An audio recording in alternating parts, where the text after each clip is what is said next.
Hello. It's been a little while and I wanted to come back and talk about how I've been going with this notebook cover that I've gotten from Paper Republic that I bought about 2.5 years ago, and I've been using pretty much daily ever since. Firstly, the cover. I've got it in this olive green colour, and as you might be able to see, it's gotten a little bit of wear and tear on it over time, which is to be expected with a natural product like leather. It might bother some people, but for me, it's not something that I'm too precious about, although I'm doing my best to try and prevent big scratches like this happening in the future.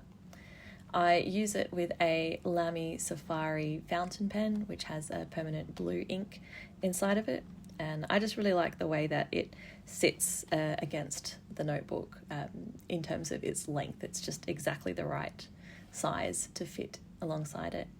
And because it's fairly chunky, it sits quite securely just within this elastic without needing an extra pen holder, which I like. Inside, I haven't changed too many things to the last time that I talked about my notebook system on here. So I have a notebook for my day-to-day notes. There's a lot of to-do lists, a few sketches here and there, and other little bits and pieces like that. I don't do one per year or stick to any particular time frame. It's just blank paper inside it, so as I finish one up, I'll add in a new one regardless of what time of year it is. I originally was using the Paper Republic notebooks with this that came with this cover, but since then I've tried to source notebooks of a similar size which are local.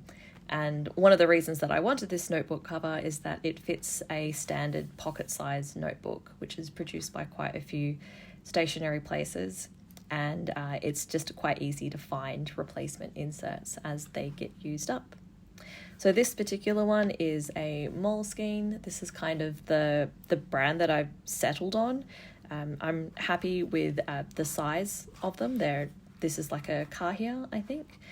I'm happy with how small they are. I like that it has a nice stitched binding as opposed to staples like the Field Notes one has, and the paper quality is enough for my use. There's some show through, of course, but it's otherwise it holds up pretty well to my fountain pens.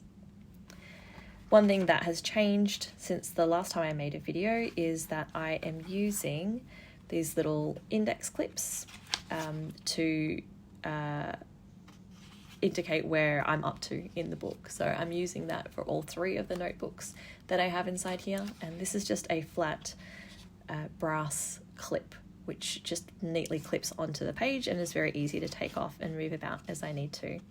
I found these work a bit better for me than trying to stick on a ribbon. I also use some brass book darts which look like this. And they're similar, they're quite easy to move, they're even lower profile going right up on the page. So I use these to indicate pages that I might want to reference later and easily get to, such as this calendar, which I've just kind of got sitting inside the elastic in here. The next notebook that I have is my morning pages, which is kind of a daily-ish journal. So I go through these fairly quickly when I'm doing it consistently, which I'm not really currently, but I am trying my best. This particular notebook is one that I made and bound myself, so it's just a very simple binding along the sides there. And this is just using leftover notebook paper that I had from previous planners, which I had done per year and just had a whole lot at the end which were left over. And then finally, I have my sketchbook. So these are also hand-bound ones that I'm just using pads of paper that I have, various kinds of mixed media paper or watercolour paper. I've found that it's nice to be able to bind my own sketchbooks because I have more choices when it comes to paper, and I'm also able to make it as small and thin as I like to be able to keep my notebook as a whole a reasonable size. I don't like mine to be too chunky. I keep it inside this cardboard folio, which came with my notebook cover, and this just protects it because I don't actually have a cover on the sketchbook itself. I just start drawing straight from the first page. I don't bother putting a cover on it. I just have this one, which is removable. I've just got it stuck in here with an elastic band.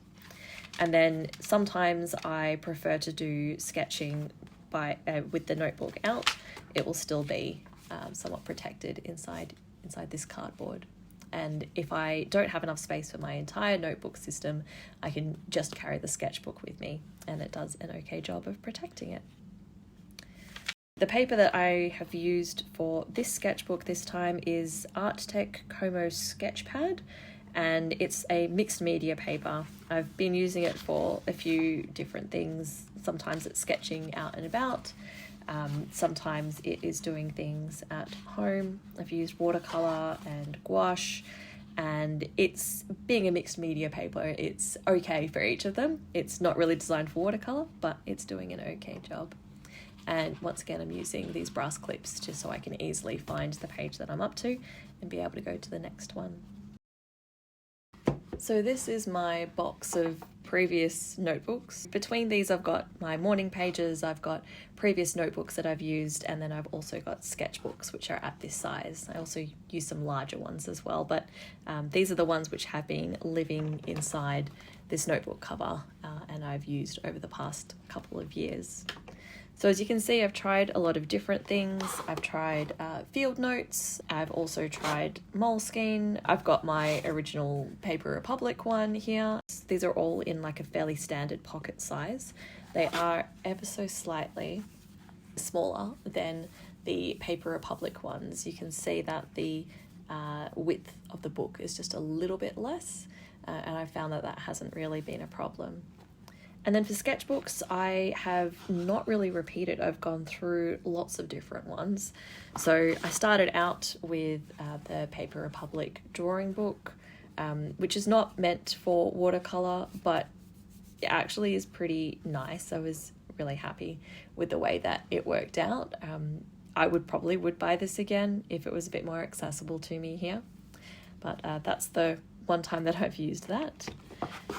This one's probably my favourite. It's the Stillman and Birn Alpha paper. It is quite a thick book, so it was very chunky when it was inside my notebook cover, but I really like the paper. I felt like it's not watercolour paper, and it does act a bit strangely. You do have to kind of adjust the way that you use watercolours for it to work. But I really, really enjoyed using this paper, and I think this is one that I would buy again. I have used up just like random cheap paper.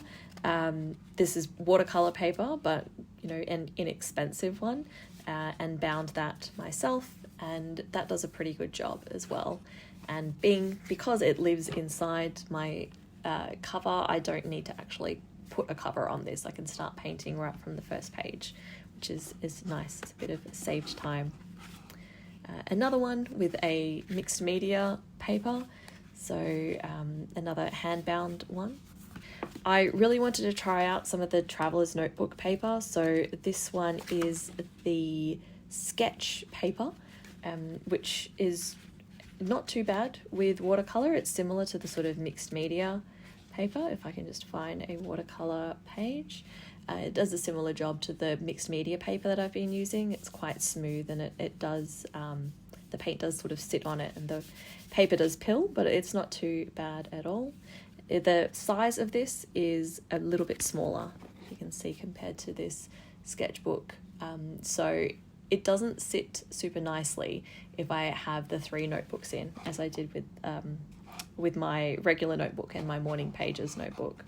So I've decided that I don't love the size of the Traveler's Journal, especially because I am not using a Traveler's Journal. The Traveler's Journal watercolour paper is weird. Just the way that it sits on the paper, or it sort of absorbs in, it's just a bit odd. I feel like I got some nice results out of it, but I didn't quite understand how to use it. That seems to be a common thing. It's unusual for a watercolour paper, I would say. And then the most recent one that I've used before the one that I've got in mine currently is a Stillman and Birn Beta sketchbook. So it's a little bit different to the Alpha, and the paper is a bit thicker. I did actually do some surgery on this and cut it in half, which is why I've had to tape it back together. It was in 2 pieces for a while, just to more easily fit it into my my notebook cover. And this paper is not my favorite. I think I struggled to get through this one, and I think I do prefer the Alpha paper personally. So I have this wooden box. It's like a cutlery tray, I think. I actually have it so that it sits vertically, kind of more like a little bookshelf, and it just lives on my shelf as an archive of all of my books that I do kind of like, and I can sit it up like this as well when I need to. Sometimes if I'm taking my whole notebook out and about, I want to protect it a little bit more when it's inside my bag, just to prevent it from getting too scratched up. So what I've started doing is putting it inside a little travel pouch. I think this came with my laptop case, and it's intended for cables and things, but I found it's a pretty decent pencil case actually. So it opens up pretty wide, and you can fit quite a few bits in it. It actually fits this notebook inside it, and I can take that around with me with any other bits and pieces that I need, and it just protects it a little bit more when it's sitting inside a larger bag.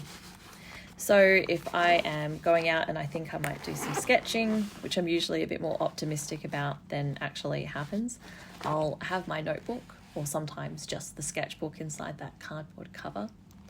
I'll bring a fountain pen, which is a bit nicer for sketching than my writing fountain pen, and this one has black ink inside of it. I'll bring a water brush and my little travel set of watercolours, which I have shown before.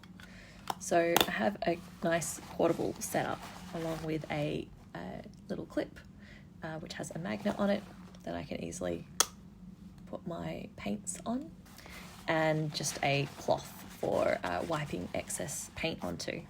And if I need any pencils or other bits and pieces, I can chuck them in here as well.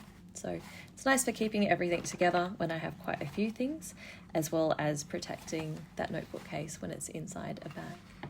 That's all that I wanted to show you. Thank you for watching this update on my little notebook system, and all the best for this year.